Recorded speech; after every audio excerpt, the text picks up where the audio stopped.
Halo semua, Assalamualaikum. Jumpa lagi bersama saya Sinta Destika Yopa.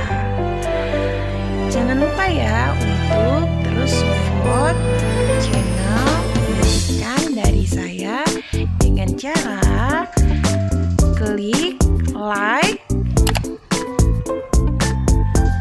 subscribe,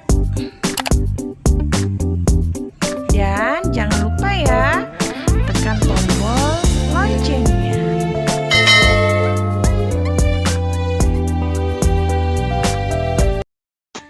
Halo semuanya, jumpa lagi bersama saya Sinta Destika Yopa, CGP Angkatan 4 Kabupaten Tanggamus dari SMP Negeri 1 Bandar Negeri Semong.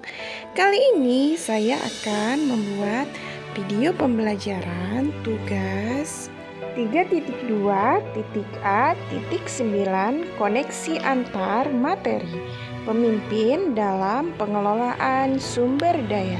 Selamat menyaksikan. Tujuan pembelajaran yang pertama mampu menghubungkan materi modul ini dengan modul-modul yang didapat sebelumnya. Yang kedua, mampu membuat rencana perubahan secara rinci dengan menggunakan format baca. Pendekatan berbasis aset, asset-based thinking, adalah sebuah konsep yang dikembangkan oleh Dr. Catherine Kramer bahwa pendekatan ini merupakan cara praktis menemukan dan mengenali hal-hal yang positif dalam kehidupan dengan menggunakan kekuatan sebagai tumpuan berpikir di mana kita diajak untuk memusatkan perhatian pada apa yang bekerja, yang menjadi inspirasi dan yang menjadi kekuatan ataupun potensi yang positif yang dimiliki. Pendekatan berbasis kekurangan atau masalah, deficit based thinking, adalah sebuah konsep pendekatan yang fokus pada apa yang kurang, apa yang mengganggu, dan apa yang tidak bekerja. Segala sesuatu akan dilihat dengan cara pandang negatif. Lambat laun akan membuat kita lupa akan potensi, akan kekuatan yang ada di sekitar kita untuk dioptimalkan. Sebagai pemimpin pembelajaran, kita perlu melihat kembali apakah kita selama ini selalu berpikir berbasis kekurangan atau masalah. Filosofi Ki Hajar Dewantara tentang tujuan pendidikan dan pengajaran adalah menuntun segala kekuatan kodrat pada anak agar mereka mencapai kebahagiaan dan keselamatan, termasuk dalam berpikir berbasis aset atau kekuatan dan selalu positive thinking terhadap potensi anak. Menurut saya, kaitan modul 3.2 pemimpin dalam pengelolaan sumber daya dengan modul 1.2 peran guru penggerak adalah mengeksplorasi dan bagaimana nilai-nilai diri dari manusia sekaligus pendidik, kemudian mengakui bahwa kita adalah pribadi-pribadi manusia yang unik, sehingga dapat terpelihara pemikiran positif dan meyakini setiap manusia memiliki nilai aset yang positif. Menurut saya, keterkaitan materi antara modul 3.2 pemimpin dalam pengelolaan sumber daya dengan modul 1.4 budaya positif adalah kita dapat menerapkan budaya positif dengan cara berpikir positif thinking, sehingga dapat menerapkan budaya positif di sekolah.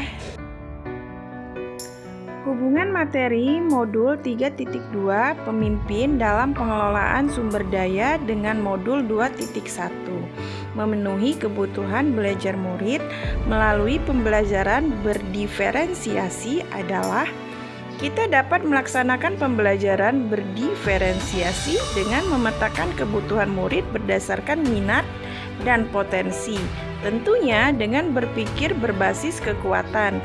Misalnya, kita dapat menemukan potensi mereka yang suka belajar dengan cara visual, auditori, maupun kinestetik. Maka kita sudah berpikir positif terhadap potensi mereka. Hubungan antara materi pemimpin dalam pengelolaan sumber daya dengan materi pembelajaran sosial emosional adalah siswa tidak cukup hanya mengembangkan kemampuan akademiknya saja. Siswa juga perlu mengembangkan aspek sosial dan emosionalnya. Kita perlu berpikir positif bahwa potensi sosial emosional siswa berperan penting dalam keberhasilan akademik maupun kehidupan mereka nantinya. Hubungan materi pemimpin dalam pengelolaan sumber daya dengan materi coaching adalah praktik coaching yang dilakukan oleh seorang guru sebagai coach kepada coach atau siswa, termasuk praktik di mana guru meyakini dan berpikir positif bahwa siswa memiliki potensi untuk dapat menemukan solusi dari permasalahannya yang dihadapi. Hubungan materi pemimpin dalam pengelolaan sumber daya dengan materi pengambilan keputusan sebagai pemimpin pembelajaran adalah keberhasilan seorang pemimpin dalam mengemban salah satu tugas tersulit, yaitu mengambil suatu keputusan yang efektif. Keputusan-keputusan ini secara langsung dan tidak langsung bisa melakukan arah dan tujuan institusi atau lembaga yang kita pimpin, yang tentunya berdampak kepada mutu pendidikan yang didapatkan murid-murid kita. Untuk mengambil keputusan yang efektif, tentu perlu pemikiran ke arah yang positif dengan berpikir berbasis aset atau kekuatan. Pengertian pemimpin pembelajaran dalam pengelolaan sumber daya.